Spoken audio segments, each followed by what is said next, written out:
माननीय doctor RuPay Patil madam, त्याचप्रमाणे सर्व शिक्षक, शिक्षिका, शिक्षकेतर कर्मचारी आणि या ठिकाणी जमलेले सर्व इयत्ता 8वी 9वी 10वीचे सर्व विद्यार्थी विद्यार्थिनी, आज या ठिकाणी सखी साहित्य समितीअंतर्गत आपण पॉक्सो आयोजित आणि समुपदेशन असा संयुक्त कार्यक्रम आयोजित केलेला आहे आणि यासाठी सर्व पाहुण्यांचं आगमन झालेलं आहे।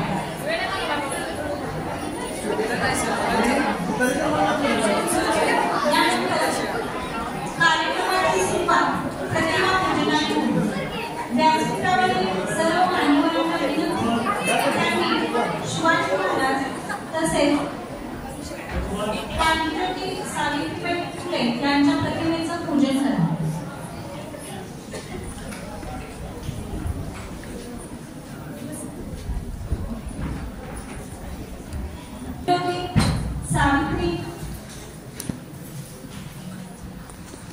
सावित्रीबाई यांच्या प्रतिमेचं पूजन आपल्या कार्यक्रमाच्या प्रमुख पाहुण्यांच्या हस्ते होत आहे। पहिली भारतीय स्त्री जी स्त्री शिक्षिका सावित्रीबाई फुले, पहिली सावित्री स्त्री शिक्षिका असे माझी सावित्री आहे।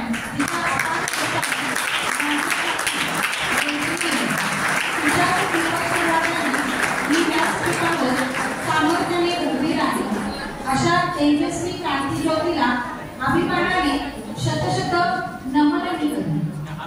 सावित्रीबाई फुले यांनीच महिलांचं सबलीकरण आणि सक्षमीकरण वावगे करण्यात तर स्त्रियांच्या शिक्षणाची खरी सावित्री तूच कैवारी। जीवनात यशासाठी नियोजन असावं लागतं, तसेच कार्यक्रमाच्या यशासाठी योग्य ते प्रयोजन असावं लागतं। तर जाणून घेऊया आजच्या कार्यक्रमाच्या प्रयोजनाची पार्श्वभूमी म्हणजे स्वागत व प्रास्ताविकेत। मी प्रशालेचे पर्यवेक्षक माननीय श्री DM वरगुजर सर यांना विनंती करते त्यांनी आजच्या कार्यक्रमाचे स्वागत व प्रास्ताविक करावे।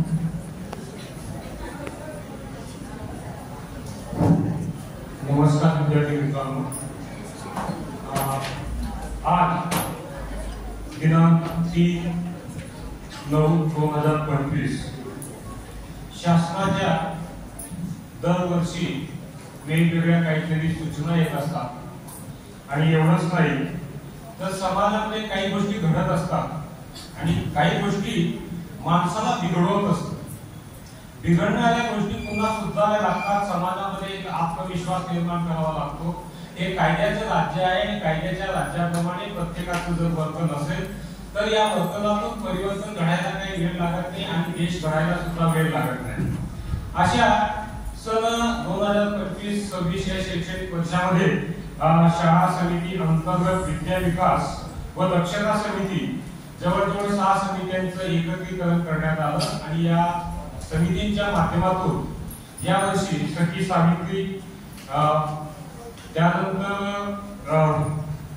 पोक्सो कायदा, त्यानंतर माता पालक संघ अशा वेगवेगळ्या समितीच्या माध्यमातून आज विद्यार्थ्यांच्या मनामध्ये या समित्यांचं महत्त्व काय आणि हे आपल्याला कार्यक्रम का घ्यायचे हा उद्देश डोळ्यासमोर ठेवून या पलू शिक्षण प्रसारक मंडळाच्या लक्ष्मणराव किर्लोस्कर विद्या मंदिर व ज्युनियर कॉलेजमध्ये आज आपण या घडणाऱ्या समाजामध्ये घडणाऱ्या ज्या काही घटना आहेत या घटनांना प्रतिबंध कसा करायचा आणि घडूच नये म्हणून याच्यासाठी मानसोपचार तज्ञ वेगवेगळे डॉक्टर, वेगवेगळे वकील या समितीवर घेतले आणि समाजामध्ये जनजागृती करावी या आशेने आज आपण या आपल्या शाळेमध्ये या कार्यक्रम आयोजित केलेला आहे।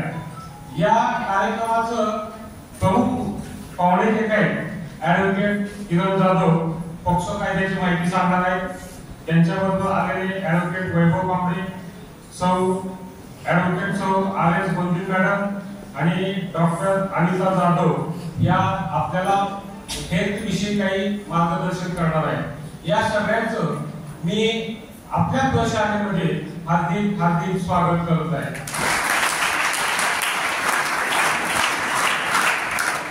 विद्यार्थी मित्रांनो, वास्तविकामध्ये पाहुण्यांचं आपण परिचय करून घेतलेलाच आहे, पण या गोष्टी का आपल्याला सांगाव्या लागत आहेत थोडासा विचार करा। बाळ ज्यावेळेस जन्माला येतं त्यावेळेस त्याची ती बाल्य अवस्था असते, त्यानंतर तो हळूहळू किशोरवयीन अवस्थेमध्ये जातो, त्यानंतर कौमार्य अवस्थेत जातो, तिथून पुढे तारुण्य अवस्थेत जातो आणि या अवस्थेमध्ये पदार्पण करत असताना आपले शारीरिक मानसिक बौद्धिक सगळे बदल होत असतात। पण या बदलांना आपण सामोरे जात असताना सध्या ज्याप्रमाणे पूर्वी असं म्हटलं जायचं अन्न वस्त्र निवारा या माणसाच्या मूलभूत गरजा आहेत, पण याच्याही पलीकडे जाऊन सध्या टेलिव्हिजन म्हणजे दूरदर्शन आणि मोबाईल हे एक समाज माध्यम म्हणून आपण आपल्या एक गरजेची वस्तू झालेली आहे आणि या समाज माध्यमामध्ये याचा जर आपण चांगला वापर केला तर आपण खूप पुढे जाऊ शकतो। पण या वापराबरोबर इंटरनेटचा वापर करत असताना मोबाईलचा वापर करत असताना काही अदृश्य किंवा दृश्य स्वरूपात अशा काहीतरी गोष्टी आपल्या समोर येऊन जातात आणि त्या मोहाला आपण बळी पडत असतो आणि आपल्या मनामध्ये या वयामध्ये ज्या ज्या काही नवीन गोष्टी असतात याच्याबद्दल कुतूहल असतं आणि हे कुतूहल आपलं जागरूक लवकर होतं। त्यातल्या त्यात माणसाला परमेश्वराने जेवढी चांगली वागण्याची बुद्धी दिली आहे त्याचप्रमाणे एखादी वाईट गोष्ट जर आपल्या समोर आली आणि आपण जर त्या वाईट गोष्टीच्या मोहामध्ये पडलो तर आपण त्याच्याकडे साहजिकच आकर्षित होत असतो आणि हे समाज माध्यम जेवढं चांगलं आहे तेवढं वाईट आहे। म्हणून मोबाईल सारखं आणि इंटरनेट सारखं जे काही साधन आहे हे तुम्हाला तुमच्या उत्कर्षासाठी सुद्धा कारणीभूत ठरतं आणि तुम्हाला संपवायला सुद्धा कारणीभूत ठरतं। कारण शेवटी समर्थ रामदासांनी सांगितल्याप्रमाणे आपलं जे काही मन आहे, आपलं मन एक अदृश्य अशी शक्ती आहे। आपल्या मनामध्ये कुठल्या वेळेस कुठली संकल्पना येईल आणि आपण तिच्यावर कसं स्वार होऊ, चांगल्या गोष्टी असतील तर स्वार व्हायला काही हरकत नाही, पण वाईट गोष्टीच्या माध्यमातून जर आपलं जीवन उद्ध्वस्त होत असेल तर अशा उद्ध्वस्त होणाऱ्या जीवनाला वाचवण्यासाठी त्या विषयातले जे काही तज्ञ लोक आहेत, तज्ञ मार्गदर्शक आहेत, प्रबोधन करण्यासाठी आज आपण या शाळेमध्ये आपल्या शाळेमध्ये त्यांना बोलवलेलं आहे। तर पॉक्सो कायदा जो आहे हा कायदा माझ्या माहितीप्रमाणे 18 वर्षापर्यंतचे जे काही विद्यार्थी असतात ते बाल कामगार म्हणून असतात, म्हणून त्यांच्यावर कुठलाही कायदेशीर गुन्हा त्यांच्यावर दाखल करता येत नाही। पण हे विद्यार्थी गुन्हेगारी जगताकडे वळून आहेत, वाईट गोष्टीकडे वळून आहेत आणि याच्यासाठी मुलांना या ठिकाणी बोलवलेलं आहे। त्याचप्रमाणे आपल्या प्राथमिक आरोग्य केंद्रातल्या डॉक्टर अनिता जाधव मॅडम जे आहेत हे आपल्याला आपले जे काही मानसिक भावनिक शारीरिक जे काही बदल आहेत आणि आपलं जे काही हेल्थ स्ट्रक्चर आहे म्हणजे बॉडी लँग्वेज याच्यामध्ये होणारे जे काही बदल आहेत या बदलातून आपल्या मनामध्ये येणारे जे काही विचार आहेत या सगळ्या विचारांपासून आपण कसं दूर राहता येईल आणि आपले निकोप जीवन कसं जगता येईल आणि राष्ट्रासाठी आपण कसं योगदान देता येईल याबद्दल माहिती सांगणार आहे। या सगळ्यांचं मी पुन्हा एकदा आपल्या या प्रशासनामध्ये स्वागत करतो आणि थांबतो। धन्यवाद।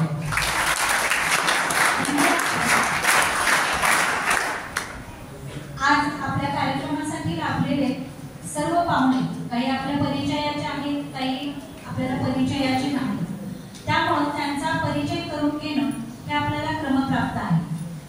मी वोकेशनल विभागाच्या प्रमुख डॉक्टर योगी पाटील मॅडम यांना विनंती करते की त्यांनी आजच्या कार्यक्रमाचे सर्व पाहुणे जे आहेत त्यांचा परिचय म्हणजे ओळख करून द्या। सर्वांना नमस्कार। पलूस शिक्षण प्रसार मंडळाचे पुरस्कृत विद्यामंत्री पलूस यांच्या वतीने आज सखी सावित्री मंच व इतर ज्या काही शासनानं आपल्याला कमिटी नेमून दिलेले आहेत त्यांची एकत्रित अशी आपण आज मीटिंग घेत आहोत। याचा उद्देश एकच आहे की तुमचं वाढतं वय आहे बाळ, म्हणजे अगदी लहानही बाळ नाही आणि मोठेही नाही, अगदी मध्य अवस्थेमध्ये आहे आणि त्याचा तुम्हाला वापर किंवा शारीरिक तुमच्या ज्या हालचाली आहेत किंवा शारीरिक वाढ जी होते तुमच्या अंतर मनामध्ये जे बदल होत आहेत त्याच्या संबंधी माहिती देण्यासाठी आज आपण या समितीची सभा घेत आहोत। या समितीमध्ये आलेल्या प्रमुख पाहुण्यांचा परिचय करून देण्याचं काम माझ्याकडे आलेलं आहे।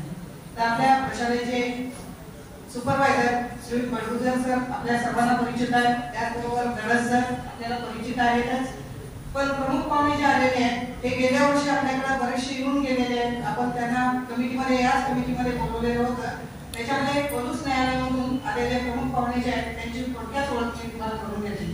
तर पहिले जे पाहुणे आहेत त्या म्हणजे राजेश्री शिवाजीराव गोंदी, त्या पोलीस कोर्टामध्ये ऍडव्होकेट म्हणून काम करत आहेत. त्या तुम्हाला पोक्सो कायद्याबद्दल माहिती सांगतील.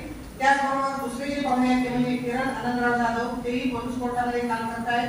तेही तुम्हाला जे काही कायदे आहेत त्याविषयी कायदेविषयी माहिती सांगतील. आणि तिसरे जे आहेत आपले पाहुणे ते म्हणजे वैभव कांबळे, पोलीस कोर्टामधूनच आलेले आहेत. त्यांचा व्यवसाय ऍडव्होकेट वकिली हाच आहे. तेही तुम्हाला या कायद्यांविषयी माहिती सांगणार आहे. आता तुम्ही म्हणाला मानसिक दृष्ट्या आम्हाला काय झालंय, बघा तुमची आई एखादी गोष्ट सांगते तुम्हाला अजिबात पटत नाही. मुलीला सांगितलं बाई संध्याकाळी 7च्या आत घरात ये, तू काय सांगतेस, तुला काय कळतंय, म्हणतो की नाही आपण गबस माझ्या मैत्रिणी बरोबर जाऊ दे मला फिरायला, माझं हे काम आहे, माझा हा क्लास आहे. म्हणजे आपण काय करतो, आपल्याला मनाला या गोष्टी पटत नाही. त्याचबरोबर शरीरामध्ये आंतरिक ओढ असते, वेगवेगळी ओढ असते. एखादी मैत्रीण आपल्याला आवडते, एखादे शिक्षक आवडतात, एखाद्या सरांनी सांगितलेली मॅडमनी सांगितलेली गोष्ट आपल्या मनावर पोचते. एखाद्याच मॅडम आपल्याला आवडतात, बाकीच्या आवडत नाहीत. का असं होतंय, किंवा एखादे सर छान शिकवतात असं का वाटतं, त्याला तुमचे शारीरिक होणारे बदल आणि मानसिक होणारे बदल कारणीभूत असतात. तर आता याविषयी तुम्हाला माहिती सांगणार आहे. त्यात आपल्या दुसऱ्या प्रमुख पाहुण्या अनिता आनंदराव जाधव, ग्रामीण रुग्णालय पोलीस येथे त्या काम करतात. त्यांचं शिक्षण आहे MA सायकोलॉजी. सायकोलॉजी म्हणजे काय, तर मानसिक दृष्ट्या तुमची चाचपणी त्या करणार आहेत. आपल्याला बघितलं की त्या ओळखतात तुमच्या मनामध्ये काय चाललंय, त्यामुळे जरा जपून बरं का, तुम्हाला विचारतील त्या काय तुझ्या मनामध्ये आहे. त्यामुळे ज्यावेळी सायकोलॉजिकल माणसं आपल्याकडे येतात, सायकोलॉजी शिकलेली तेव्हा थोडासा विचार करून बोलावा लागतो. तर त्याच्यानंतर त्या काय करतात, त्यांचा व्यवसाय आहे समुपदेशन करणं. कशामध्ये समुपदेशन त्या करतात, तर तंबाखू खाणे.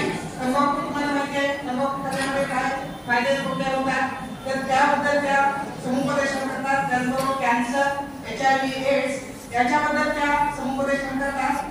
त्याचबरोबर किशोरवयीन मुलांना मार्गदर्शन करण्याचं त्या काम करतात. आता तुम्ही सगळी किशोरवयीन मुलं आहात बरोबर. आता किशोरवयीन मुलं म्हणजे काय, तर बालपण आणि प्रौढत्व. मी आता सांगितलं तुम्ही लहानही नाही मोठीही नाही, अगदी बालपण म्हणता येत नाही, मोठा माणूस पण म्हणता येत नाही. तर बालपण आणि प्रौढत्व यांच्यामध्ये संक्रमण कालावधी जो असतो त्यामध्ये व्यक्तीच्या शारीरिक आणि मानसिक दृष्ट्या बदल घडतात आणि या बदलांना आपण किशोर अवस्था समजलेला आहे. बऱ्याचशा गोष्टी तुम्हाला आपल्या बडगुजर सरांनी सांगितलेल्या आहेत. तर आपल्या ज्या मॅडम आहेत जाधव मॅडम, त्या तुम्हाला याविषयी मार्गदर्शन करतील. त्यांचं म्हणणं मांडण्यासाठी त्यांना वेळ देण्यासाठी माझा मी आजचा विषय थोडक्यात संपवते. जय हिंद, जय महाराष्ट्र. धन्यवाद मॅडम. एकत्र येणं ही सुरुवात आहे, एकत्र राहणं ही प्रगती आहे, एकत्र काम करणं ही उन्नती आहे आणि पाहुण्यांचे स्वागत व सत्कार करणं ही आपली संस्कृती आहे. तर यानंतर आजच्या कार्यक्रमाच्या पाहुण्यांचा सत्कार संपन्न होत आहे. सर्वप्रथम आजच्या कार्यक्रमासाठी लाभलेल्या प्रमुख पाहुण्या ॲडव्होकेट सौ राजश्री गोंदी मॅडम यांचा सत्कार माध्यमिक विभागाच्या ज्येष्ठ शिक्षिका सौ SR पवार मॅडम यांनी करावा अशी त्यांना विनंती.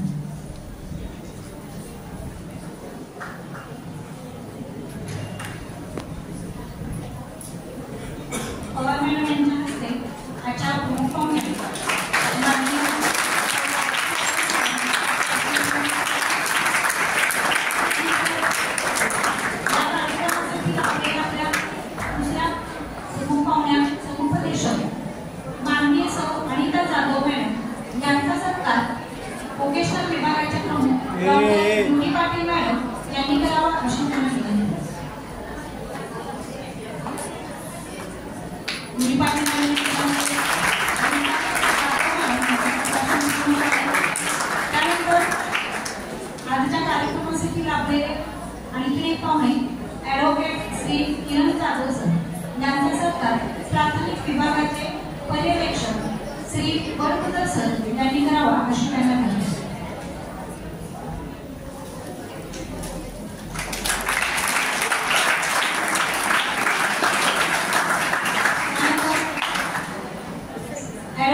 माननीय श्री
ही प्रत्येक शाळेत स्थापन केली. सखी सावित्री समिती ही महाराष्ट्रातील सर्व शाळांमध्ये मुला मुलींच्या सुरक्षिततेसाठी आणि कल्याणासाठी स्थापन केलेली एक समिती आहे. या समितीचे मुख्य उद्दिष्ट हे शाळेतील सुरक्षित, निकोप आणि आदरयुक्त वातावरण निर्माण करणे, मुलांचे मूलभूत हक्क जपणे, त्यांच्या शारीरिक आणि बौद्धिक विकासाची खात्री करणे, तसेच वाढीला अथवा अडथळा आणणाऱ्या प्रभावापासून त्यांचे रक्षण करणे हे आहे. यानंतर सर्व उर्वरित मान्यवरांचा सत्कार प्राथमिक विभागाच्या आणि सखी सावित्री समितीच्या प्रमुख ज्या आहेत, कमिटीच्या प्रमुख सौ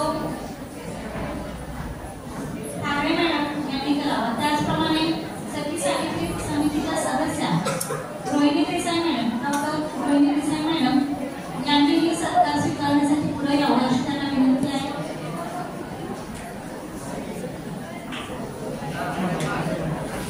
युवी पाटील मॅडम, त्याचप्रमाणे आणि सर्व प्रमुख पाहुण्यांचा सत्कार पाटील मॅडम यांच्या हस्ते संपन्न होणार आहे. तसेच सखी सावित्री समितीच्या सदस्या रोहिणी देसाई मॅडम यांचे सत्कार संपन्न होणार आहे.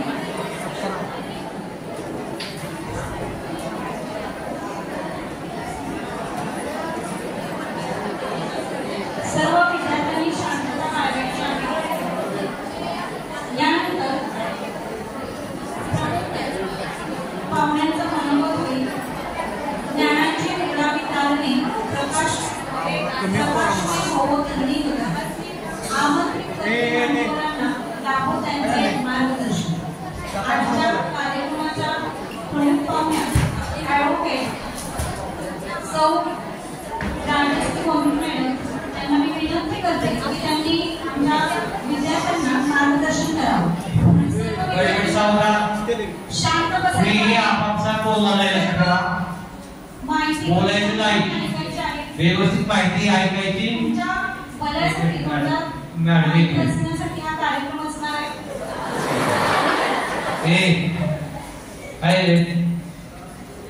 सगळी व्यवस्थित माहिती ऐकायची, उद्या एखादा निवडून आणायची. ज्याचा लिखाण काम चांगलं असेल त्यांना ते निवडले जातील, त्यांना तिघांना बक्षीस दिलं जाईल. कोणीही मस्ती करायची नाही. जर दिसला की 3 मार्क आहे बघा, कोणी आपण बोलायचे. आता जर काय गर्दी होत असेल पुढचा काय. नमस्कार. मंडळ ललित विद्यामंदिरच्या विद्यार्थी आणि विद्यार्थी, कुमार वयाची किंवा किशोर वयाची मुला मुलींनो, गुड आफ्टरनून, शुभ दुपार. आज मी काय सांगणार आहे, मी आज इथं मला बोलवले कारण मी या शाळेची 1985 सालची विद्यार्थी आहे. इयत्ता 5वी ते 12वीचं शिक्षण माझं या शाळेत झालेलं आहे.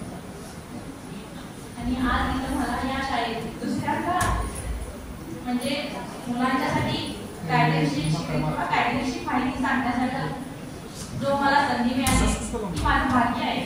आज ती उपस्थित मंचावरील माझ्या मॅडम, माझे सर, माझ्या मैत्रिणी आहेत.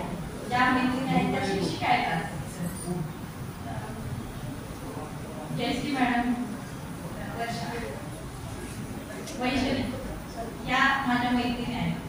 बाकी पाटील मॅडम, गडद सर, बडगुजर सर हे पण सगळे ओळखीचे आहेत. आणि विद्यार्थी पण ओळखीचे आहेत. काही जे माझ्या शेजारी किंवा माझ्या परिसरात राहतात. आज त्यांच्यासाठी मला एक मोलाचं मार्गदर्शन करण्याची संधी मिळाली. त्या संधीनुसार आपल्याला जे कायद्याचं जे ज्ञान मला आहे त्या ज्ञानातून तुम्हाला काही जे उपयोगी पडणार आहे, ज्युडिशियल जस्टिस म्हणजे पालक हक्क आणि संरक्षण कायदा. पालकांच्या वरती जे पालक म्हणजे कोण किंवा त्यांची लहानपण, प्रौढ, किशोरवयीन आणि प्रौढ असे 3 प्रकार पडले जातात. त्याच्यामध्ये लहान बाळ कसं आईच्या पोषक असते तोपर्यंत त्याला कुठलीही नसते, त्याला जेवायला खायला किंवा त्याचं काय जे घडत असते ती त्या आईच्या सांगण्यानुसार होत असते किंवा त्याच्या घडनुसार आई त्याचं संगोपन करत असते. पण त्याच्यानंतर आपण पहिलीत जातो, त्याच्यानंतर आपला पहिला गुरु कोण असते? आई आणि आई वडील. आईच्या कुशीत किंवा आईच्या उदरात आपण येतो त्यावेळी आपल्यासाठी आईने वडिलांनी जे कष्ट घेतलेलं असते त्याच्यानुसार आपल्या आपण जे अवस्था सुरू होतात, लहानपण, किशोरवयीन, प्रौढवयीन आणि म्हातारपण, अशा 4 अवस्था आहेत. त्याच्यामध्ये लहानपणापासून ते शेवटच्या मरणापर्यंत जे काही आपली लोक आहेत किंवा जो समाज आहे ज्या समाजात आपण राहतो त्याच्यानुसार आपली जडणघडण होत असते.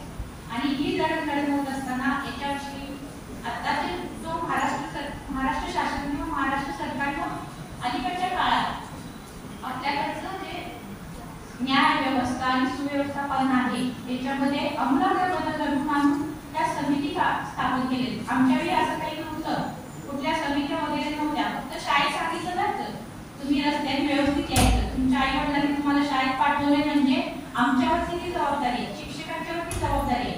तुम्ही रस्त्याने येताना जाताना तुम्हाला कुणी काय बोललं किंवा काय केलं त्याचा सेल्फ डिफेन्स हा तुम्ही स्वतःहून करायचा आहे असं घरी सांगितलं जायचं. पण आता हे सगळं तुम्हाला आजकालच्या जे ऍडव्हान्स टेक्नॉलॉजी आहे, टेक्नॉलॉजीचं जे जग आहे त्याच्यामुळे मोबाईल, दूरदर्शन त्याच्यामुळे तुम्हाला सर्व माहिती मोबाईलमध्ये मिळते. तुम्ही कसं वागायचं, कसं बोलायचं हे सगळं तुम्ही व्हिडिओ बघता, पण त्याच्यातलं ज्ञान काही घेत नाही. तुम्ही जे बघायचं ते बघत नाही.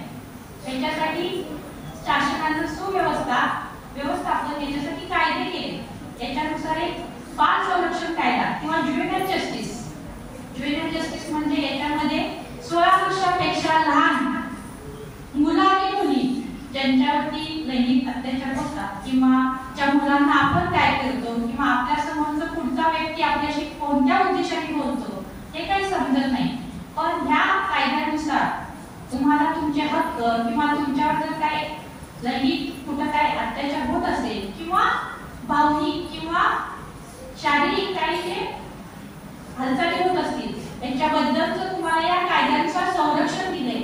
आणि संरक्षणाबरोबर तुम्हाला तुमची शारीरिक कुवत, मानसिक कुवत आणि शैक्षणिक कुवत ही डेव्हलप करायची शक्ती सुद्धा दिलेली आहे.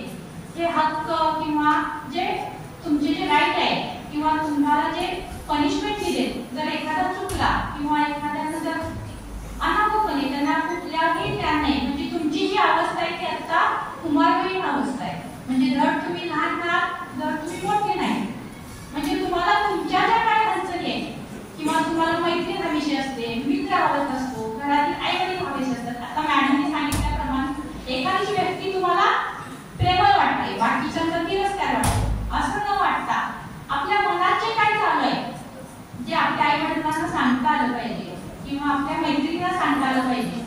एखादी गोष्ट आपण शाळेला किती वाजता बाहेर पडतो? 10:30ला.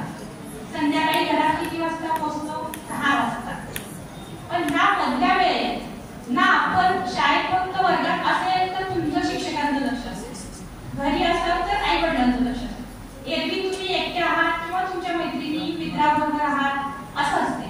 त्यावेळी तुमच्या जे काही बोलणं होतं किंवा तुमच्या शाळेचे काही भांडण होतं किंवा काही एखादी गोष्ट वेगळी होत असेल याच्याबद्दलची माहिती तुम्ही तुमच्या जवळच्या मैत्रिणीला, मित्राला किंवा आई वडिलांना, शिक्षकांना सांगितली पाहिजे.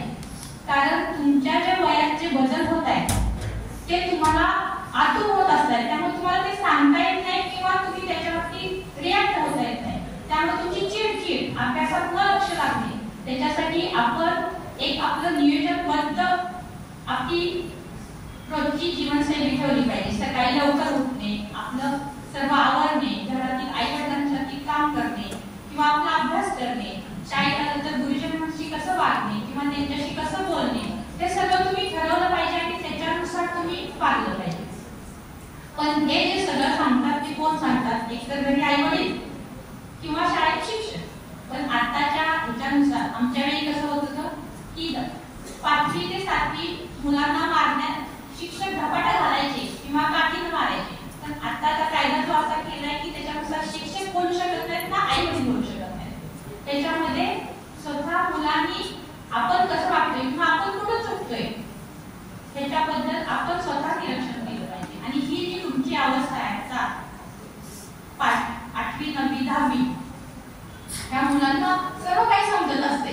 पण ते बोलायची तुमच्यात हिंमत नसते किंवा आपण चुकतोय का काय हे सांगायची तुम्हाला भीती वाटत असते.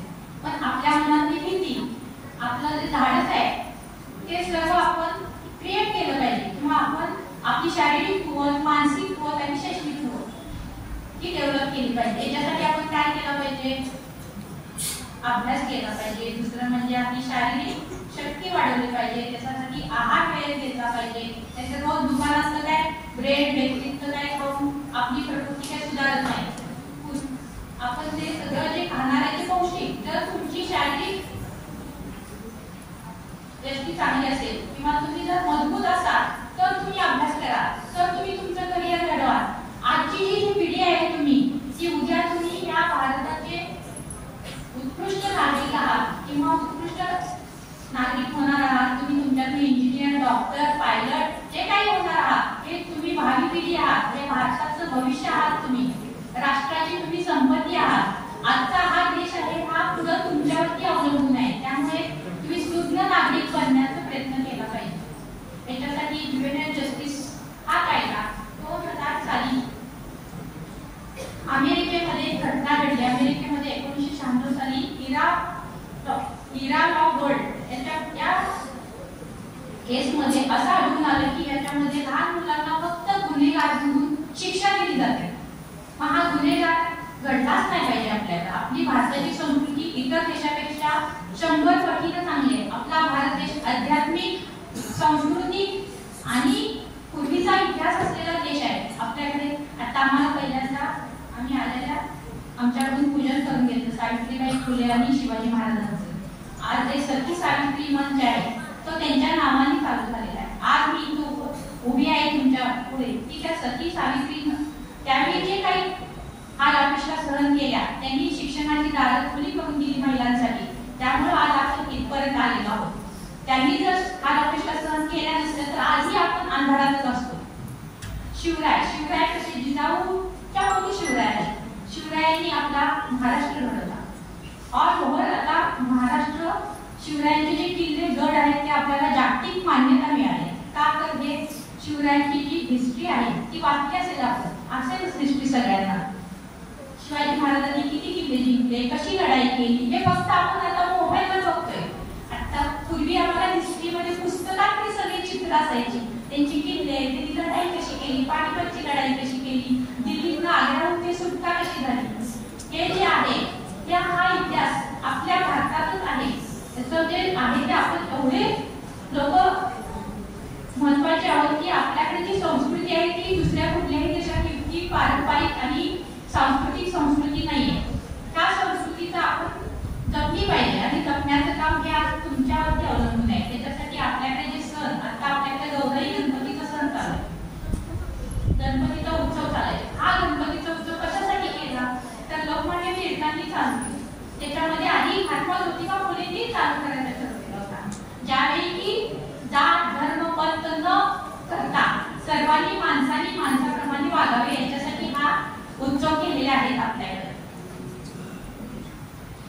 मी काही आपला जास्त वेळ घेत नाही. ज्युव्हेनाइल जस्टिस म्हणजे बाल संरक्षण कायदा. या कायद्यानुसार लहान मुलांना, मुलं आणि मुली दोघांच्याकडून काही चूक झाली असेल तर त्यांना आई वडिलांच्या हातून त्यांचं संरक्षण होत नसेल किंवा त्यांना सांभाळण्यात काही त्यांची कमतरता पडत असेल तर एखाद्याकडून जर अनाहूत चूक झाली किंवा काही आता लैंगिक अत्याचार म्हणजे काय की वेगळं म्हणजे आपल्या बरोबर काही वेगळं घडते किंवा पुढचा माणूस कोणत्या उद्देशाने आपल्याशी बोलतोय किंवा त्याचा हेतू काय आहे हे आपल्याला समजलं पाहिजे. आणि जर आपल्या हातून एखादी चूक झाली किंवा एखाद्याला मारलं आपण किंवा अनाहूतपणे एखादी गोष्ट घडली त्याच्यासाठी हा बाल संरक्षण कायदा केलेला आहे. आणि त्याच्यासाठी बाल संरक्षण कायद्यासाठी प्रत्येक जिल्ह्यात एक रिमांड होम किंवा त्यांचे बाल सुधारगृह आहे. त्या बाल सुधारगृहामध्ये मुलांना ठेवलं जातं. त्याच्यानुसार तिथं त्याचं शैक्षणिक, मानसिक आणि सगळा जो आहे खर्च तो शासन करतं. आणि त्याच्यामध्ये त्या मुलाच्या हातून जे काही चुका झाले त्या अज्ञान असल्यामुळे झाले. तो सज्ञान नाही असं समजून त्याला ती चूक कशी झाली किंवा त्याच्यासाठी त्याला काउन्सिलिंग करून बाबा तुमचं समाजात काही तुम्ही तुमच्या विरोधात आहे का किंवा तुमचं काय घरचं काय प्रॉब्लेम आहे का हे विचारून त्या मुलाला त्या बाल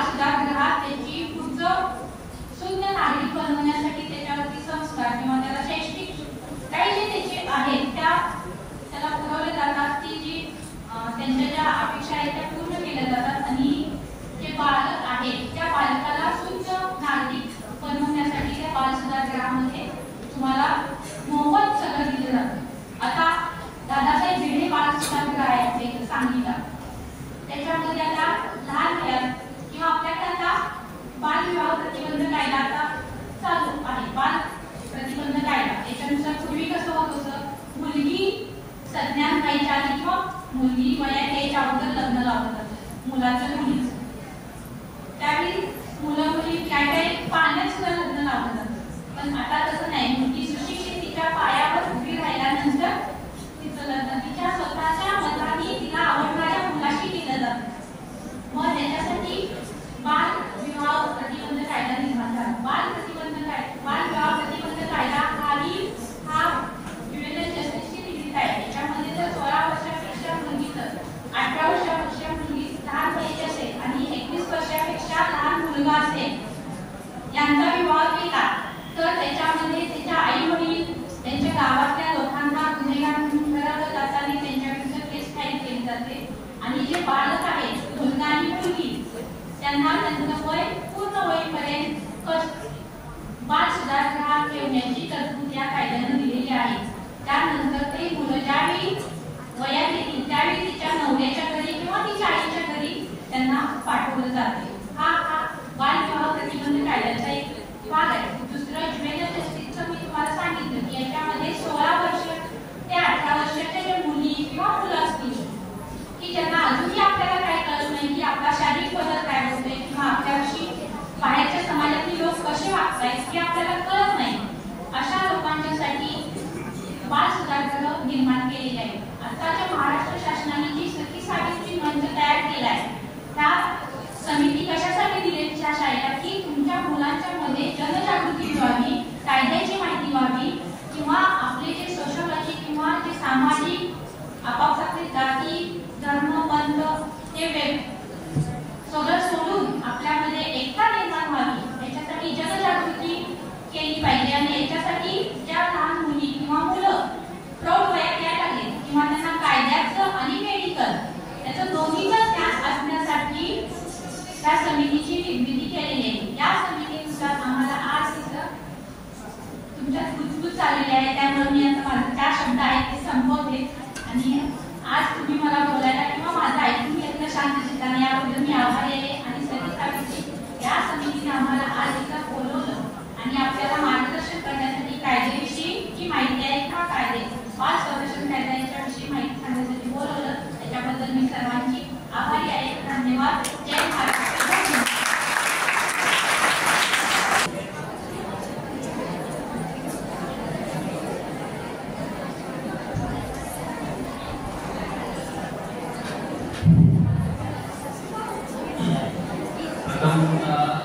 सर्व उपस्थितांना नमस्कार। विद्यार्थ्यांनी शांत बसायचं आणि जे काय कायदे आहेत ते लक्षात ठेवा। तुमच्या बरोबर सुद्धा काही वेळेला असं होऊ शकतं, त्यामुळे लक्ष देऊन ऐकायचं तुम्ही।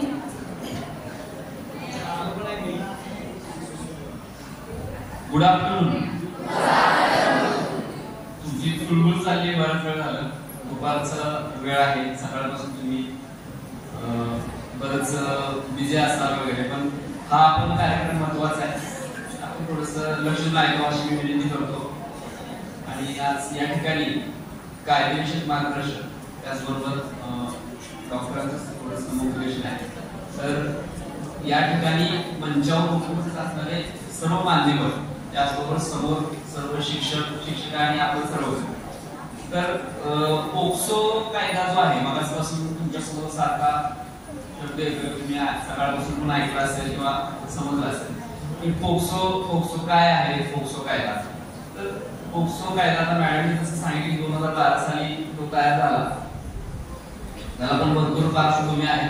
तर protection of childrens from sexual offences act, बालकांचे संरक्षण, लैंगिक शोषण जे होतं लहान मुलांचं, तर हा कायदा बनवण्याची वेळ आली म्हणजे त्याला काही पार्श्वभूमी, बालकांचं संरक्षण प्रॉपर होत नाही किंवा त्यांच्यावर अत्याचार होतात, ज्या इतिहासात काही गोष्टी होत्या, तर त्याला अनुसरून आणि संयुक्त राष्ट्र जे आहे सभा, तिथं थोडस भारतामध्ये अशा काही गोष्टी उघडकीस आल्यामुळं ते गाईडलाईन प्रमाणे तो केलेला आहे. तर आपण त्या कायद्या संदर्भात बोलूया सुरुवातीला की काय आहे की राज्यघटनेने आपल्याला अधिकार दिलेले आहेत की लहान मुलांचं जे संरक्षण आहे ती जबाबदारी या देशात जे कोण प्रशासन चालवतात किंवा जे कोण लोक आहेत त्यांनी त्या लहान मुलांचं संरक्षण करायचं. त्याला अनुसरून हा कायदा आहे. तर 18 वर्षापर्यंतची जी मुलं आहेत 18 वर्षापर्यंतची जी मुलं आहेत त्यांना बालक संबोधले गेले, त्यांना बालक संबोधले गेले आणि त्यांचं संरक्षण जे आहे ते अशा पद्धतीच्या कायद्यान्वये करायचं. तर मुळात काय विषय की पोक्सो कायदा काय आहे तुम्हाला मी सांगतो. पोक्सो कायदा काय आहे तर लहान मुलांच्या वरती लैंगिक अत्याचार जे होतात.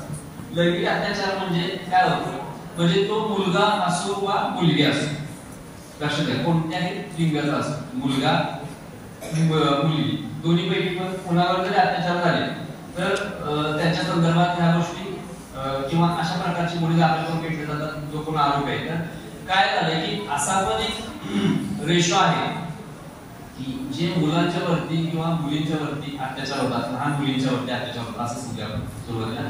तर असा एक अभ्यास एक समोर आलाय की हे जे अत्याचार करणारे लोक आहेत कोण आहेत तर जवळचे लोक आहेत, यामध्ये नातलग आहेत किंवा शेजापाजारी पण लोक जे असतात ही लोक करत असतात. मग यामध्ये काय आहे की लैंगिक अत्याचार म्हणजे काय आहे तर त्या मुलांचं आता गुड टच बॅड टच हा एक आहे, तुम्ही ऐकला असेल या संदर्भात. तर काय असतं की मुलांना मुलींना कळत नाही त्या गोष्टी, अशा पद्धतीनं त्यांना टच केला जातो. किंवा कसं असतं की टच म्हणजे काय विषय बघा की मागा आम्ही शिकण्याचं कारण केलेलं शाळेत आणि हा गुड टच बॅड टच बद्दल आपण सांगितलेलं. तर तिथे एक मुलगी होती तिच्या बाबतीत असं झालं मला नंतर कळाला विषय. तर गुड टच बॅड टच हे कुठले असतात ते आपल्याला तुमचं जे वय आहे त्या मुलांना कळू शकतं तेवढं. तर त्या मुलीचं असं झालं की हे ऐकून घेतलं आणि घरी भाऊ किंवा वडील आहेत ना त्यांना पण ते हात लावून दिला. त्यांनी जरी समजा तिला पाठीवर हात जरी मारली किंवा तर तिला पण तसं हे व्हायला लागलं की गुड टच बॅड टच आहे का आईनेच फक्त आपल्याला हे केलं पाहिजे असं पण झालं नाही. तर हे असं पण होऊ नये. गुड टच बॅड टच हे वेगवेगळे प्रकारचे असतात.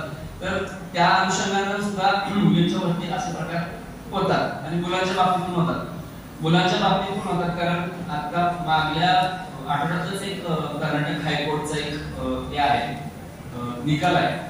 त्यामध्ये एक महिला आहे 52 वर्षाची, महिला आहे 52 वर्षाची, तिनं एका मुलावरती अत्याचार केला आणि या थोडस लक्ष घ्या ऐकून घ्या थोडस. तर या विषय नाही लक्षात घ्या सगळ्यांच्या बाबतीत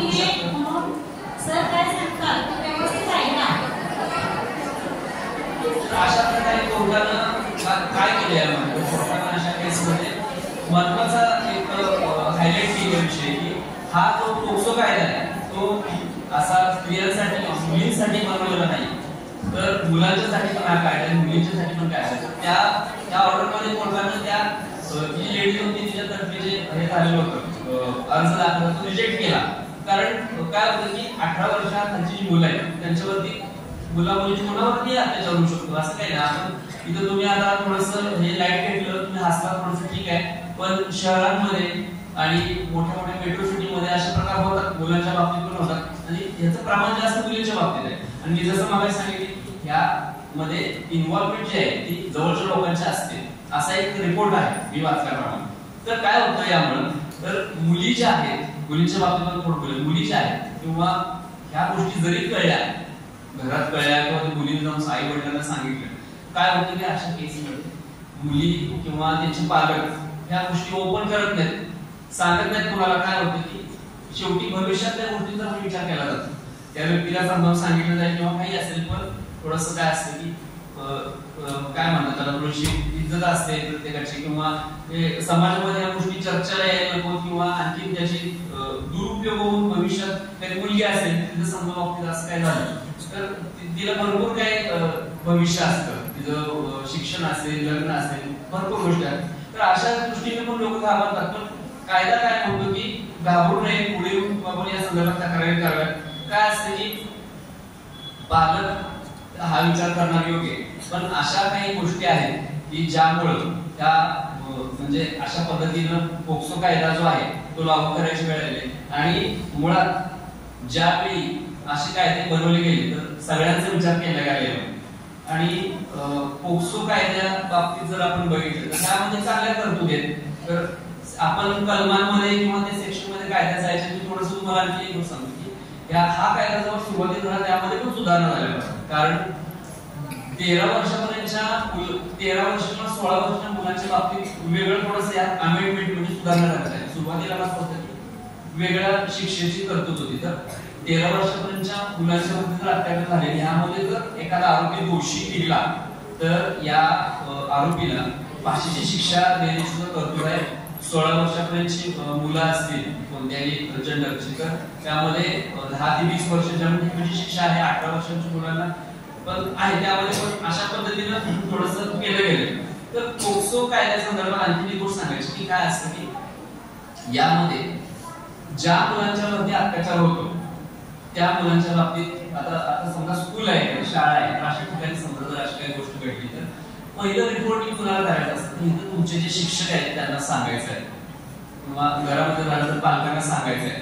आणि त्यानंतर पुढं काही गोष्टी पुढे जातात तर आणखीन अशा तरतुदी आहेत त्यामध्ये की ज्या लोकांना पहिलं एखाद्या मुलगा किंवा मुलीवर अत्याचार झाला असेल तर ज्या लोकांना त्यांनी पहिलं सांगितले शाळेमध्ये समजा असेल किंवा आणखी कोण असेल तर समजा त्यांनी पुढे हा मेसेज फॉरवर्ड नाही केला आणि ते तसंच राहिलं ती केस नाही दाखल झाली तर भविष्यात ही गोष्ट कळली समजा तर ज्याला जे हे आहे कोण जे म्हणजे ज्या त्याला हे झालंय मुलगा मुलगीची सफर झालेली तर तेव्हा ज्याला पहिला त्यांनी सांगितलं त्या मुलाच्या मुली तर त्या लोकांना पण ह्या गुन्हा त्यांच्यावरती दाखल करायचा म्हणजे त्यांनी पण हे लपून नाही ठेवायचं. शिक्षक असतील किंवा आणखी त्यांचे पाहुणे असतील घरातली लोक असतील तर त्यांनी जर समजा हे ओपन नाही केलं सुरुवातीला आणि ते तसंच राहिलं भविष्यात हे कळलं की बाबा हा मुलांना मुलीनं पहिल्या ह्या गोष्टी सांगितल्या होत्या व्यक्तीला तर त्या व्यक्तीने ते सांगितलं तर त्यांच्यावरती गुन्हा दाखल करायची सुद्धा यामध्ये प्रोव्हिजन आहे.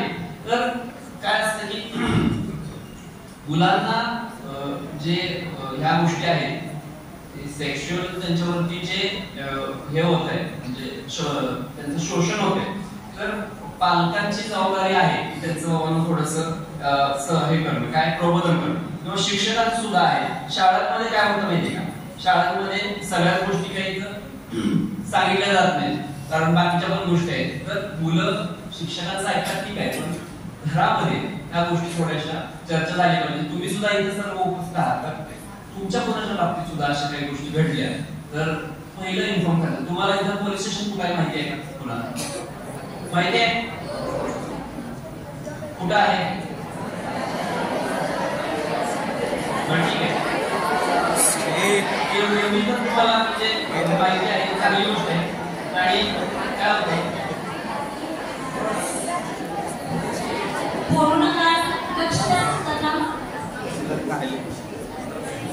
काय असतं बघा पोलीस स्टेशन वगैरे या संदर्भात पोलीस भीती राहते कोणाच्या मनामध्ये किंवा सगळ्यांच्याच मनामध्ये असते. तर तुम्ही सुद्धा जर समजा असे काही प्रसंग आले तुमच्या शाळेमध्ये किंवा काही समजा अशी काही वेळ आली तर तुम्हाला या गोष्टी माहिती पाहिजे. तुम्ही मुद्दा पण विचारा तुम्हाला पोलीस स्टेशन माहिती आहे का त्याचे नंबर्स असतात किंवा कसं असतं की अशा पद्धतीनं ज्या मुलांच्या बाबतीत या पोक्सो कायद्यात जर आपण बोलत ज्या मुलांच्या बाबतीत असे अत्याचार होतात समजा ही केस रजिस्टर झाली तर थोडीशी प्रोसेस सांगण्यामध्ये काय असते तर अशा मुलांच्या बाबतीत काय केलेलं आहे तो तपास जो होतो तो त्यांचे जबाब घेतले जातात किंवा त्यांचं मेडिकल केलं जातं या मुलांचं किंवा जे ट्रायल चालू होते कोर्टात समोर किंवा तपासले जातात साक्षीदार किंवा या ठिकाणी सुद्धा गोपनीयता पाळली जाते. कॉन्फिडेन्शियलिटी कशी असते की तपास अधिकारी महिला असतात किंवा मेडिकल करायचं झालं तर महिला अधिकारी असतील किंवा मुलांच्या बाबतीत जर सांगायचं झालं तर त्यांना तो आरोपी असेल किंवा जे आता सफर झालेले आहे तर त्यांचा संपर्क येऊन दिला जात नाही त्यांच्या समोर. तर या अशा भरपूर गोष्टी आहेत आणि त्या अनुषंगानं आपण त्याच्यावर काम करण्याची गरज आहे. आणि मुळात लक्षात घ्या की पोक्सो कायदा हा करायचं कारण म्हणजे पहिल्या ह्या मुलांच्या बाबतीत जे अत्याचार होत होते त्याला कुठल्याही प्रकारचं चांगली तरतूद नव्हती. तर यामध्ये आलेले तुम्हाला असं वाटत असेल कदाचित की ही माहिती आम्हाला सांगायला तर आम्हाला काही उपयोग नाही, पण ठीक आहे, किंवा असेलही कुणाला, पण तुमच्या कानावर थोडे विषय राहू देत. बाहेर पण काही जगात खूप गोष्टी चाललेल्या असतात, तुमच्या समोर काही गोष्ट घडली तर त्याचं तुम्ही प्रबोधन करू शकता, सांगू शकता एखाद्याला. तर अशा अनुषंगाने पण ह्या गोष्टी लक्षात घ्या.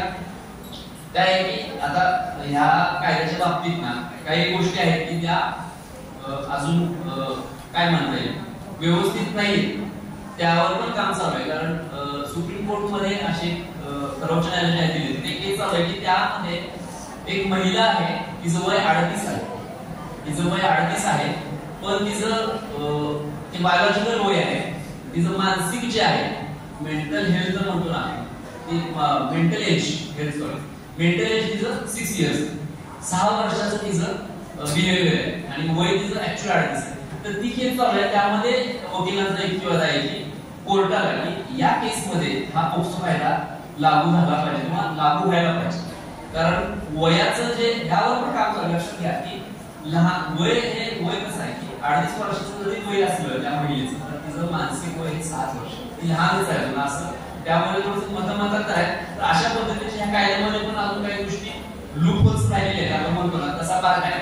तर या दृष्टीनं थोडंसं आपण विचार करूया. आणि या ठिकाणी आज शिक्षक वगैरे म्हणजे बाकी सर्व स्टाफ आहे, तर आपण सुद्धा या संदर्भात थोडंसं वेळोवेळी मुलांना असे कार्यक्रम होत आहेत, तर आपण पण त्या संदर्भात प्रबोधन करावं.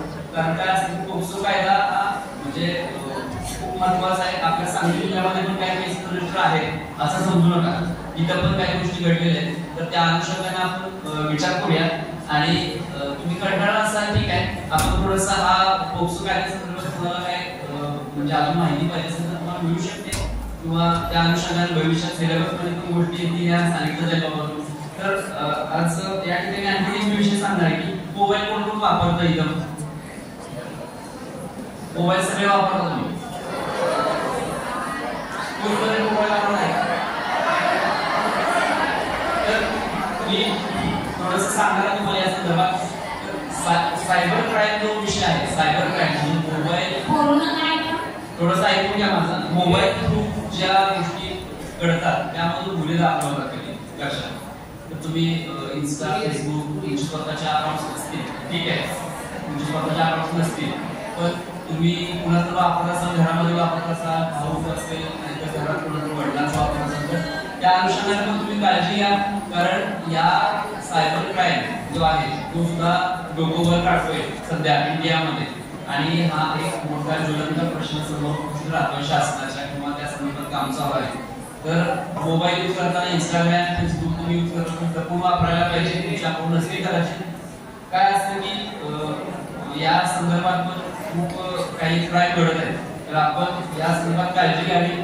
आणि मुळात आज माझं असं मत आहे की तुम्ही हा मोबाईल किंवा या संदर्भाची इंस्टाग्राम, फेसबुक हे वापरू नये असं माझं मत आहे. व्हॉट्सअप वगैरे जे कामाच्या गोष्टी आहेत तेवढ्या बघायला ठीक आहे, दुसऱ्याच्या नंबरवर बघत असतो. तर या अनुषंगाने असं सांगायचं की मला तुम्ही उद्याच्या भविष्य देशाचा जे युवक आहात, जे देश घडवणार आहे, तर तुम्ही जरूर या संदर्भात काळजी घ्या. आणि एवढी चांगली शाळा आहे, मी सुद्धा या शाळेचा विद्यार्थी पहिल्यापासून मी बघतो इथं खूप चांगल्या पद्धतीने शिकवलं जातं, इथलं वेटेज खूप आहे चांगलं इथलं. तर तुम्ही त्याचा शिक्षकांचा त्या गोष्टीचा सगळा फायदा घ्या असं माझी विनंती आहे. आणि आज पोक्सो सारखा कायदा किंवा सोशल मीडियाचा वापर संदर्भात तुम्हाला सांगितलं तर तुम्ही यावर जरूर काम करावं अशी माझी विनंती आहे. तुम्हाला कंटाळा असेल, मला ऐकून घेतलं तुम्ही, त्याबद्दल मी सर्वांचा आभार आहे. मला संधी दिली, आयोजकांना सुद्धा मी त्यांचे आभार मानतो.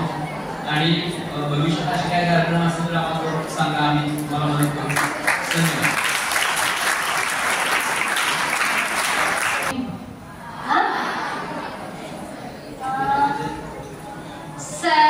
सगळ्यांना चीन आणि चीन माहिती आहे का आपलं? चीन कुठला?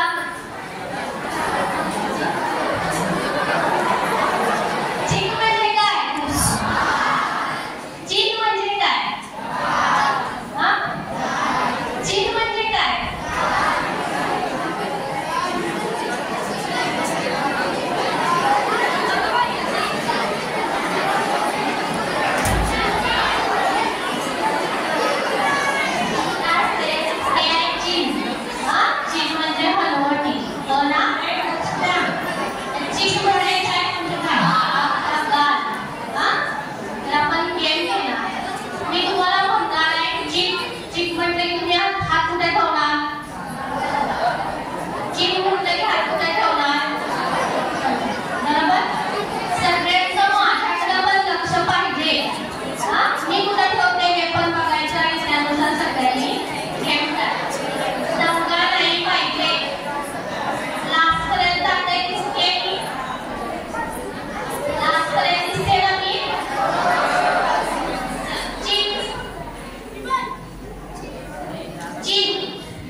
श्वास घ्या, सोडा, श्वास घ्या, सोडा, श्वास घ्या, सोडा.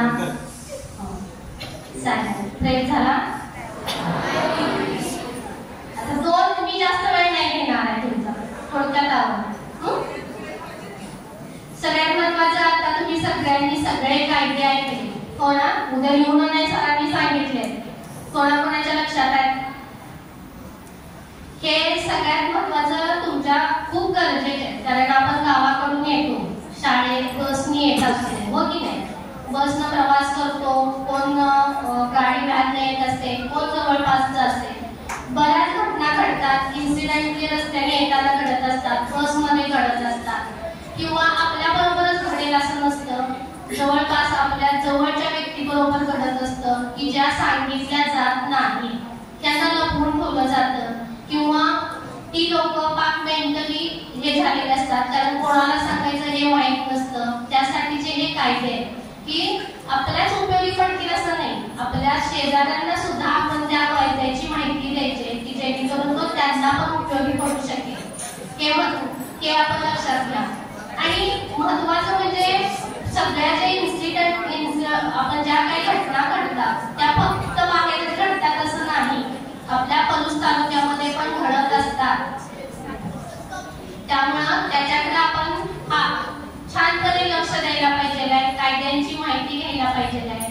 आणि ह्याच माहिती बरोबर आता जे तुमचं वय आहे ना, ते चांगलं ग्रास्पिंग वय आहे, तुम्हाला इम्प्रेस करणारं वय आहे. ह्या वयामध्ये तुम्ही करिअर साठी फोकस करत असता, स्वतःचं करिअर काय करायचं हे लक्षात घेण्यासाठी जे प्रत्येक गेस्ट जो तुमच्याकडे येतो त्याच्याबद्दल थोडीशी माहिती जरूर घेत जावा, कारण ह्याचा उपयोग तुम्हाला पुढे जाऊन होणार असतो की मला काय व्हायचं आहे.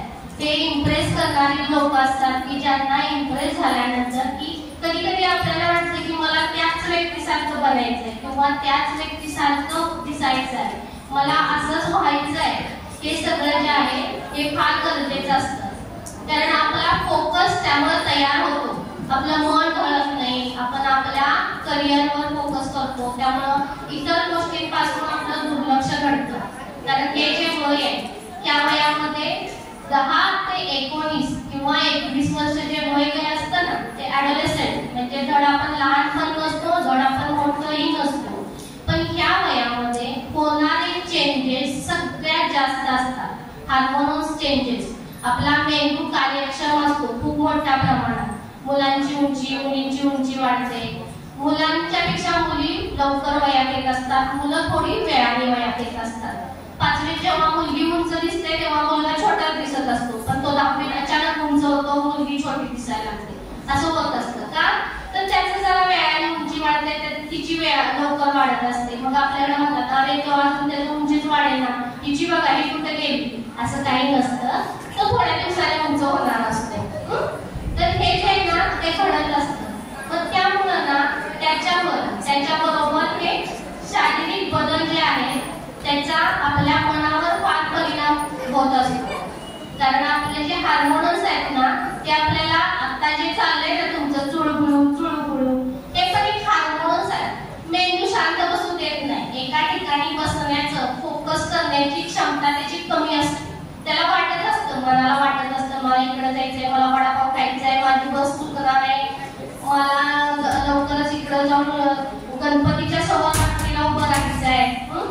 त्या सगळ्या आपल्याला आता जाणवतं आणि आज एवढं कार्यक्रम आहे, लवकर बोलवले घरी, लवकर गेल्यानंतर आज जेवण आहे मंडळाचं, तिकडं जायचंय हो की नाही. मग मंडळाच्या जेवणाचं काय हे सगळं तुमच्या आता डोक्यात चालू आहे, तुम्हाला हे सगळं जाणवतंय, आता हे सगळं करायचंय आणि मग तिकडं भरकटत आहे.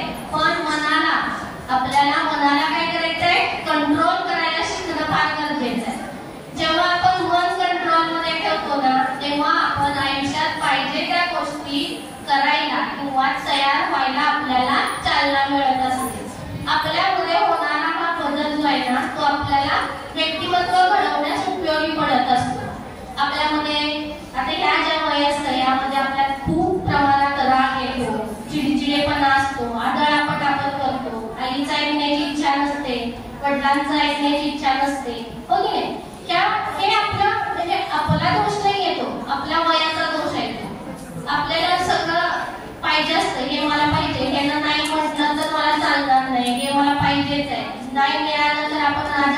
करतो, उपाशी राहतो, हो ना.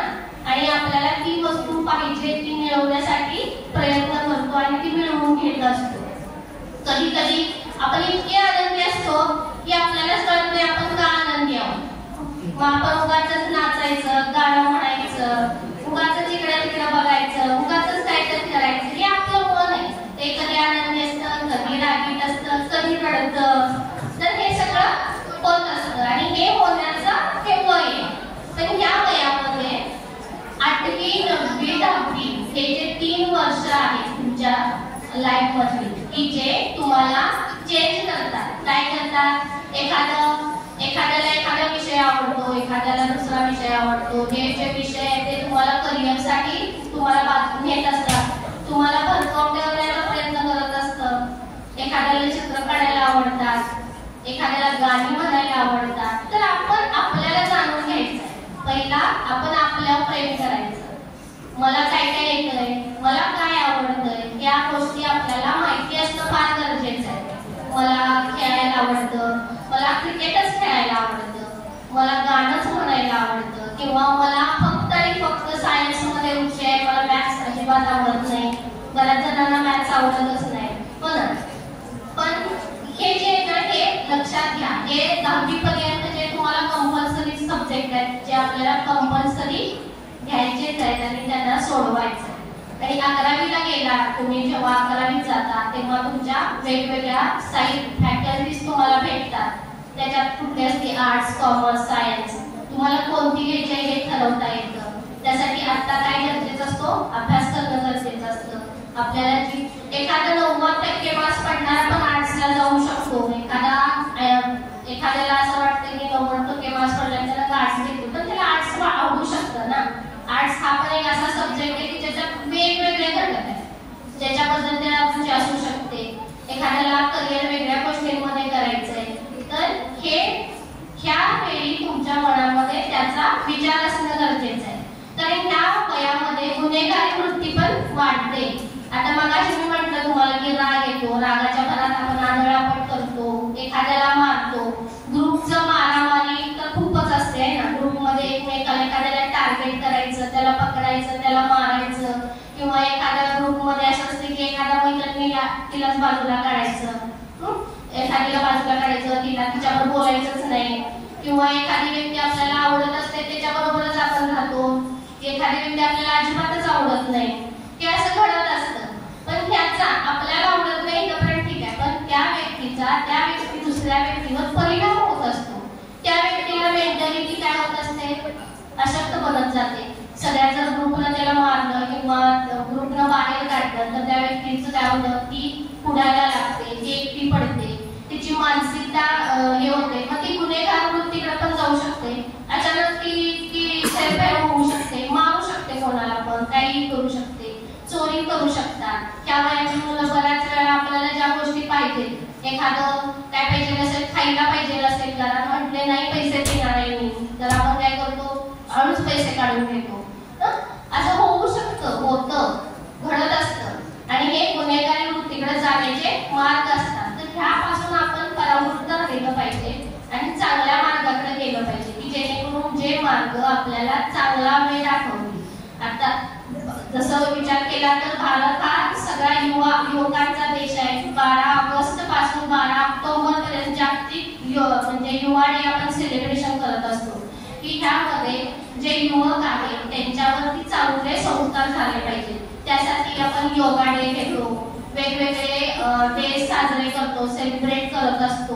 मुलांच्यासाठी वेगवेगळ्या आज जसं आम्हाला बोलवलंय तसं रोज वेगळ्या महिन्याला कोणाला तरी बोलवलं जातं की जेणेकरून तुमचा उद्देश आणि तुमचं फोकस तयार व्हावं.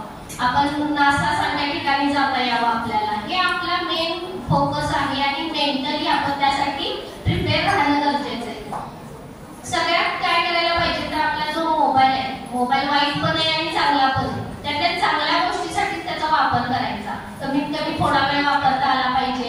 आणि जेव्हा आपण खूप चलबिचल असतो, अभ्यासाच्या वेळी नेमकी झोप येते आपल्याला, किंवा कधी कधी काय होत असतं की अभ्यासच करायची इच्छा नसते, बऱ्याच वेळा आपण दुर्लक्षित होतो. बरोबर 10वीच्या वेळी बरेच मुलं असतात की मोक्याच्या वेळी एकदम परीक्षेच्या वेळी कोण आजारी पडत असतं किंवा परीक्षेच्या वेळी कंटाळा येतो, मग अभ्यासच केला जात नाही, असं होत असतं का?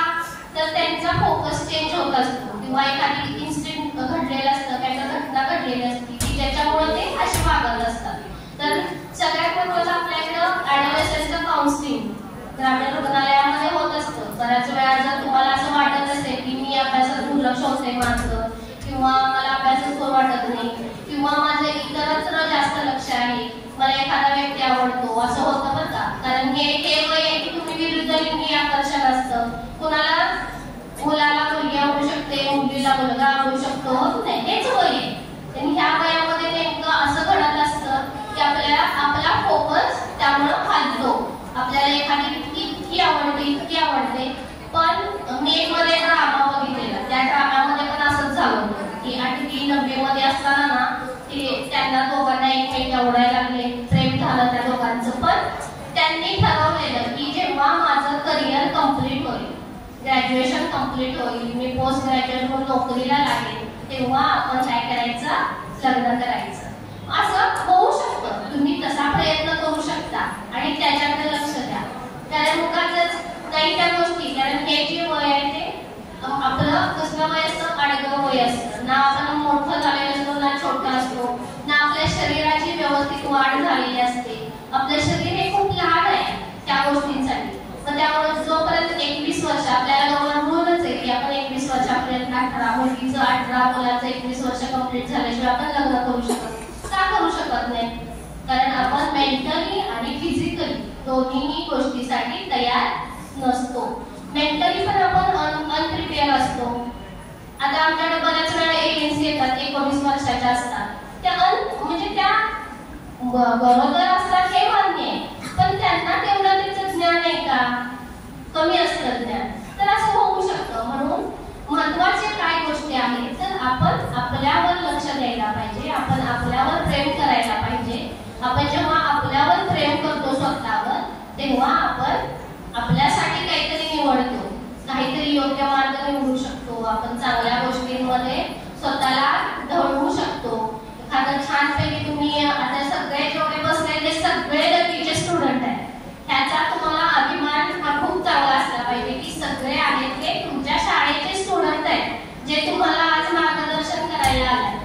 तसंच उद्या मी इथं बसली केली पाहिजे आणि मी तुम्हाला मार्गदर्शन म्हणजे तुमच्याकडे असं करायला पाहिजे की मला उद्या इथं बसण्याची संधी मिळली पाहिजे.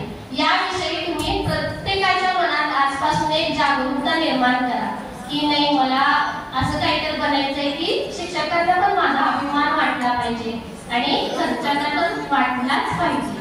आता गणपतीच्या सीझनमध्ये वेगवेगळे केस बोलवले जातात, गावात बोलवतात, तुमच्याकडे कधी कधी शाळेत तर बोलवतातच, गावात बोलवले जातात.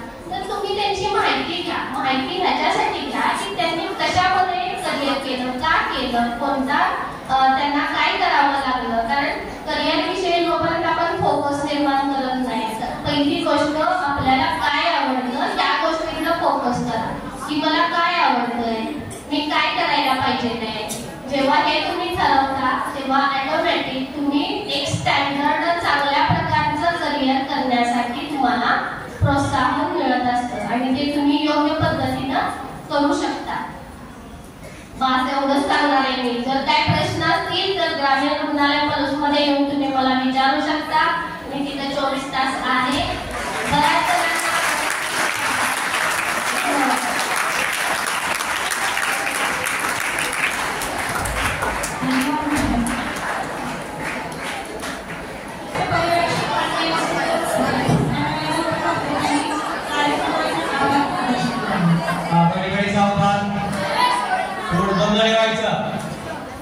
पुढे बोलताना लक्षात ठेवा, कार्यक्रम तुमच्यासाठी असतो. तुम्हाला सांगितलेलं आहे उद्या व्यवस्थितपणे निकाल करून आणायचे, काय काय करेल ते. आजच्या कार्यक्रमाचा वृत्तांतलेखन उद्या सुरेख लिहून आणायचा आणि माझ्याकडे आणून द्यायचं. इथं गंमत म्हणून एकत्र आणून नाही, पण तेव्हा हे सगळे कार्यक्रम आपल्यासाठीच आहेत. आपण काळजीपूर्वक ऐकायला पाहिजे. आज शाळा समिती अंतर्गत सखी सावित्री, फोक्सो कायदा आणि इतर ज्या समित्या आहेत यांच्यामार्फत एक सुरेख असा कार्यक्रम घेतला गेला. यासाठी आपल्याला advocate Kiran Jadhav sir, Kamble sir आणि ॲडव्होकेट राजश्री गुंडे यांनी अतिशय सुंदर असं मार्गदर्शन केलं आहे. बाल लैंगिक शोषण कायद्याविरोधात अनेक गोष्टी त्यांनी सांगितलेल्या आहेत. गुड टच, बॅड टच, हे सगळ्या गोष्टी तुम्हाला सांगितल्या, याच्यापूर्वी सांगितल्या आहेत. आपल्याला कळतं या सगळ्या गोष्टी लक्षात ठेवायच्या. आपण रस्त्याला येताना जाताना या गोष्टी आपल्या कदाचित दुर्दैवाने घडू शकतात. तुझ्या काय करतेस तू, पुढे लक्ष दे, या सगळ्या गोष्टी घडत असतात, लक्षात ठेवा. आणि आपण लगेच आपल्या आईला सांगितलं पाहिजे. पहिल्यांदा मुलगीशी सल्ला असतात, सांगू कशी, बोलणार कशी, काय म्हणतील का, काय म्हणत नाही ते तुम्ही तुमच्या एकतर शिक्षकाला सांगितलं पाहिजे, एकतर घरच्यांना सांगितलं पाहिजे. जर तुम्ही ती गोष्ट तशीच मारून नेली पुढचा व्यक्ती पुन्हा तीच कृती करू शकतो. त्याला माहिती आहे कमते चालते चला. तेव्हा असं काय घडलं तर लगेच तुम्ही शिक्षकांना किंवा तुमच्या घरच्यांना सांगितलं पाहिजे. सुंदर असं मार्गदर्शन दोघांनी केलं, दोघांनी. तदनंतर मानस तज्ञ अनिता जाधव मॅडम, ग्रामीण रुग्णालय पलूच्या, त्यांनी खूप छानपैकी माहिती सांगितली तुम्हाला. तुमचं हे जे वय आहे किंवा वावटळासारखं आहे, दिशा नाही, कसंही वावटळ कसंही फिरतं तसंही अवस्था आपली असू शकते. पण अशा वावटळ सारख्या असणाऱ्या वयामध्ये जर आपण कुंपण घातलं, योग्य दिशा दिली, तर या ऊर्जेचा सुद्धा चांगला फायदा घेता येतो. हे सुद्धा मॅडमने खूप छानपैकी सांगितलं. तेव्हा आपण या सर्वांनी या चांगल्या माहिती सांगितल्या आपण लक्षात ठेवूया. आमचे विद्यार्थी लक्षात ठेवतील आणि आचरणात आणतील अशी ग्वाही देतो. आणि आपण या ठिकाणी आला सुरेख माहिती दिली त्याबद्दल संस्था आणि प्रशाला आपल्या मनापासून आभार व्यक्त करते.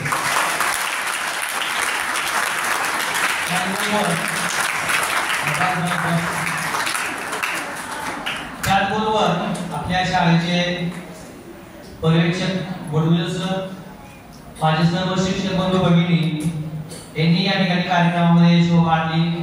या ठिकाणी चांगल्या पद्धतीने या ठिकाणी व्यवस्था केली, त्याबद्दल त्यांचं मनापासून आभार व्यक्त करतो. त्याचप्रमाणे ज्यांचं आपल्या शाळेवर खूप प्रेम आहे अशा डॉक्टर देसाई मॅडम या ठिकाणी उपस्थित राहिले, त्यांचंही मनापासून आभार व्यक्त करतो. आपल्या एनसीसी विभागाकडील प्रमुख आदरणीय पाटील मॅडम, शिंदे मॅडम यांचे या ठिकाणी आभार व्यक्त करतो. आणि या शाळेचे वैभव म्हणजे आपण सर्व विद्यार्थी आपण सुद्धा छानपैकी माहिती ऐकून घेतली, त्याबद्दल तुमचं मनापासून खूप खूप कौतुक. तसेच शूटिंग करणारे आपले कुलमणी सर, नागे सर, उत्कृष्ट असे आंबळे घालणारे मॅडम यांचंही मनापासून आभार व्यक्त करू.